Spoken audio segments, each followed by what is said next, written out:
Assalamualaikum warahmatullahi wabarakatuh. Waalaikumsalam warahmatullahi wabarakatuh. Salam bagi kita semua. Shalom. Namo Buddhaya, salam kebajikan. Yang kami hormati Lurah Badan Utama, sesepuh kita, tokoh kita, ya dari hotel, kemudian dari Mapolsek, dari warga masyarakat. Bersyukur dari kehadiran pada bulan puasa memberikan nikmat sehat, panjang umur sehingga kita dapat menikmati. Terima kasih waktu yang kesempatan ini. Saya tentunya ini akan ada diskusi dan sebagainya. Mohon maaf saya terlambat, seperti saya pagi keliling. Saya harus kepo sedikit untuk kesehatan di karena faktor usia ini tidak bisa dikesampingkan. Kegiatan kita cukup banyak, antisipasi banjir, kemudian beberapa hal yang menjadi program prioritas daripada pemerintah. Bapak dan Ibu sekalian, ya saya terima kasih, apresiasi saya bisa berhadapan dengan Bapak Ibu untuk menyampaikan dan menerima aspirasi terkait dengan bagaimana kedepannya kegiatan kita, kemudian keamanan kita, dan tentunya dihadapkan dengan situasi global dunia yang tidak menentu. Bapak Ibu, kemarin kita dikumpulkan oleh Pak Gubernur Kopinda di Hotel Grand City Hall di Medan. Kemudian juga arahan dari Pak Presiden bahwa di sekarang ini kegiatan pemerintah diupayakan untuk bagaimana meningkatkan daripada UMKM, kemudian menghadapi krisis global tadi yang saya sampaikan berkaitan dengan inflasi. Dan mungkin disampaikan juga oleh Bu Menteri bahwa di tahun 2023 akan negara kita menghadapi resesi. Resesi ini kesulitan ekonomi yang luar biasa. Dan pada saat ini pertumbuhan ekonomi masih sekitar 53,8%. Hal ini menjadikan PR kita bersama. Kemudian Bapak dan Ibu, kami dari pemerintah pun diminta untuk menjalankan ketahanan pangan yang sudah kami lakukan, yaitu penanaman cabai. Kemudian juga ada beberapa hal tanaman komoditas yang diberikan sehari-hari. Kami berkoordinasi juga dengan pihak Kabupaten Umbahan, kemudian Tanah Karo, untuk dilakukan proses pembibitan yang nantinya akan ditanam di kantor-kantor polisi. Dan kami juga mengajak mengimbau kepada Bapak Ibu, khususnya kepada warga masyarakat untuk menanam seperti itu. Kita masih dihadapkan dengan bonus demografi, situasi cuaca yang ekstrim. Ini menjadi PR kita bersama bagaimana menghadapi ini. Bapak Ibu tidak sendirian, kami pemerintah negara harus hadir berdampingan dengan Bapak Ibu. Kunci utamanya adalah pertumbuhan ekonomi, harus ada faktor keamanan. Kami setiap hari Pak, setiap malam tidak mengenal lelah untuk memberikan rasa aman dan nyaman bagaimana sektor-sektor perekonomian khususnya industri dan sebagainya untuk menggairahkan bahwa harus ada dilakukan proses-proses tahapan. Satu sisi juga dihadapkan kita wilayah yang banjir langganan tahunan. Nah ini bayangkan bisa Bapak Ibu sampaikan kepada warga, siapapun kita mempunyai peran dan mempunyai kewajiban. Satu sisi bagaimana mengajak warga masyarakat untuk survei, untuk gotong royong, membersihkan saluran-saluran. Karena musibah ini Pak tentunya akan berdampak banyak. Di satu sisi kita pandemi yang cukup panjang, akibat yang dampak-dampak COVID juga belum selesai, belum tuntas. Tentunya ini menjadi PR kita bersama.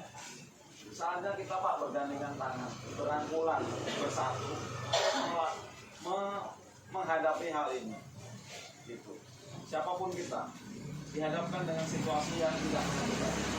Pemerintah setiap hari Senin Pak melaksanakan kegiatan arahan yang dipimpin oleh Pak Mendagri. Bagaimana mengajak daripada semuanya untuk berperan. Ya, selama ini mungkin dari sektor kegiatan-kegiatan COVID adalah bantu Panjaitan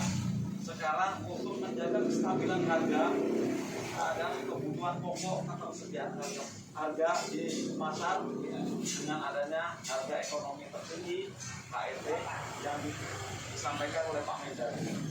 Itu menyampaikan pokok bahasan permasalahan negara semua. Jadi dalam arti gini Bapak Ibu, negara kita tidak dalam keadaan baik-baik saja. Ini semua sekarang ada 185 negara di dunia yang menjadi pasien IMF, ya, Badan Keuangan Internasional Moneter. Jadi ibaratnya menggadaikan negaranya. Kalau saya melakukan pinjaman kepada IMF, ini Pak, negara saya akan saya gadaikan. 185 negara.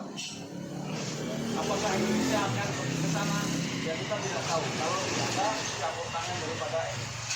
Maksud saya mengajak kepada Bapak dan Ibu, mari kita ikuti kegiatan-kegiatan positif yang nantinya akan berpengaruh. Misalnya tadi, kita tidak pernah tahu bahwa kebutuhan cabai itu, kebutuhan gandum itu, kebutuhan apapun masih impor dari negara yang sedang berperang antara Rusia sama Ukraina. Perangnya nggak habis-habis. Negara Jerman yang khusus negara yang kuat saat ini Pak, mereka menghadapi inflasi yang cukup besar. Ibaratnya kalau mudahnya mengalami kebangkrutan begitu, mau mengalami kehancuran. Nah, apakah Bapak dan Ibu tega melihat perjuangan kita yang 350 tahun dijajah menghadapi seperti itu? Ini yang PR buritnya, Pak. Pemerintah sekarang berpikir keras, mengajak kepada tolong Pak Kapolres, tolong Pak Dandim, tolong Pak Wali Kota, tolong perangkat-perangkat semua turun laksanakan bimbingan, ajak masyarakat untuk sama-sama menghadapi situasi global ini. Ya, gitu. Jadi kapasitas seperti itu yang peran daripada Bapak dan Ibu yang kami harapkan. Ya, nanti mungkin kedepannya seperti apa kegiatannya. Ya, saya harus mobile dari 135 kelurahan dan desa harus saya pantau terus. Nah, saya punya kepanjangan tangan Pak Kapolsek, kemudian tokoh masyarakat, kemudian kelurahan, seperti itu Bapak. Jadi hal ini yang kita diajak berdiskusi. Mungkin ada ide-ide yang menyampaikan bahwa Pak, sebaiknya di wilayah kelurahan Bandar Utama ini harus seperti ini. Saya akan menampung aspirasi dari teman-teman. Bagaimana Pak kegiatan ini untuk antisipasi banjir? Pak, kampung ini yang tadinya sudah GKN ya Bu ya, sudah kampung narkoba. Bagaimana Pak? Di sana ada peredaran narkoba. Pak, ada oknum Polres nakal Pak. Tolong sampaikan ke saya. Sehingga pada saatnya nanti saya harus mempunyai suatu metode ataupun pola bagaimana situasi ini menjadikan aman, tentram, kemudian juga warganya juga kehadiran kita ini sebagai keluarga yang saling melengkapi. Ya. Kami mungkin itu yang perlu saya sampaikan. Nanti kita buka ruang dialog untuk menyampaikan. Saya hanya memberikan suatu wawasan informasi yang saya terima, yang saya dapatkan arahan langsung berkaitan dengan situasi negara saat ini. Itu yang perlu saya sampaikan. Kurang lebihnya mohon maaf.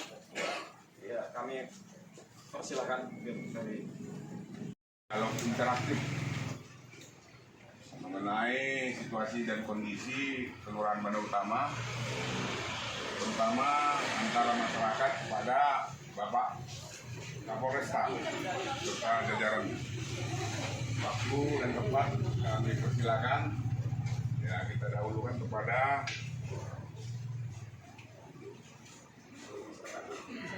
Hendrik dulu. Siapa yang mau dialog?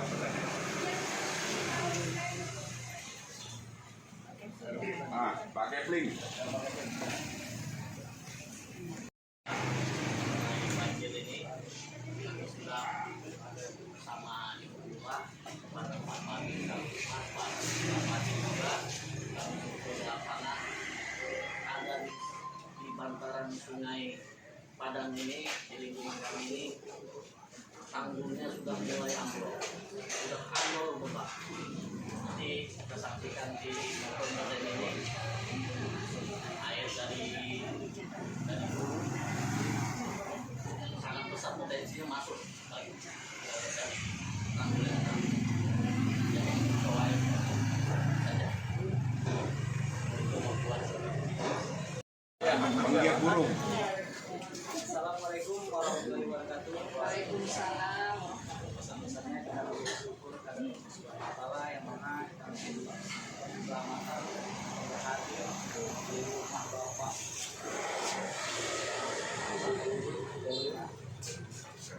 Dan saya hormati Bapak Kapolres Bapak Kapolres Sambutan, Bapak Kelurahan Baru Utama, dan bapak-bapak serta ibu-ibu sekalian yang saya sayangi.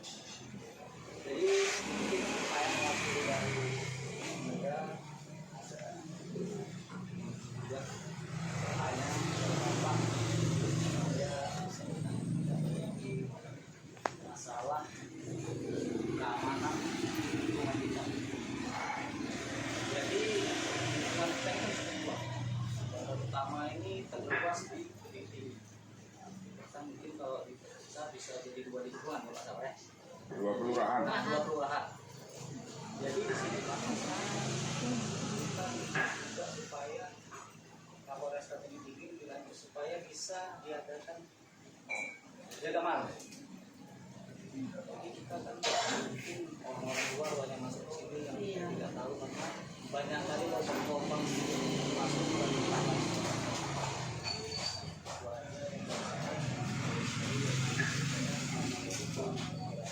Waalaikumsalam. Jadi pertama masalah banjir, ya. Kalau ber ini kita khawatir, ya. Ber ini cukup apa potensi kerawanan banjir. Nah, banjir ini sesuatu hal yang kadang-kadang kita harus siaga. Bagaimana kita menyikapinya? Nah, terlepas kepada misalnya luapan sungai yang ada apa sedimen ataupun bibir sungai tadi yang sudah mengalami penggerusan gitu. Nah, tentunya kita akan ada melakukan kegiatan-kegiatan bersama. Di satu sisi bagaimana kita untuk antisipasi. Saya selalu sampaikan ke Pak Wali terkait dengan pelaksanaan banjir ini Pak, bencana yang cukup melelahkan. Pertama Pak, kita harus ada tempat evakuasi. Kemudian yang kedua harus ada dapur. Yang pertama adalah kita keselamatan. Bagaimana untuk mengantisipasinya dan bagaimana disaster management. Artinya proses pada saat setelah banjir dan pasca banjir. Di satu sisi juga akan membentukkan suatu dapur umum. Bagaimana daripada kesehatannya yang warga terdampak banjir, kemudian bagaimana masyarakat itu makan dulu yang penting. Ya. Ini saya sampai ke Pak Wali, saya tiap malam Pak di musim hujan ini saya tidur selalu berpakaian dinas. Saya tinggal nanti pas begitu tengah malam hujan deras, saya baru keluar melihat ke atas masih potensinya deras. Saya yang pertama adalah yang saya siapkan jas hujan dengan sepatu karet yang sudah masuk di dalam mobil. Pertama apa? Kita mengantisipasi bagaimana supaya tidak terjadi korban.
supaya tidak pakai uang satu dua itu tidak berapa kali kami katakan tetap juga banyak itu juga tidak sama bilang masyarakat di kita ini kita juga bisa buat apa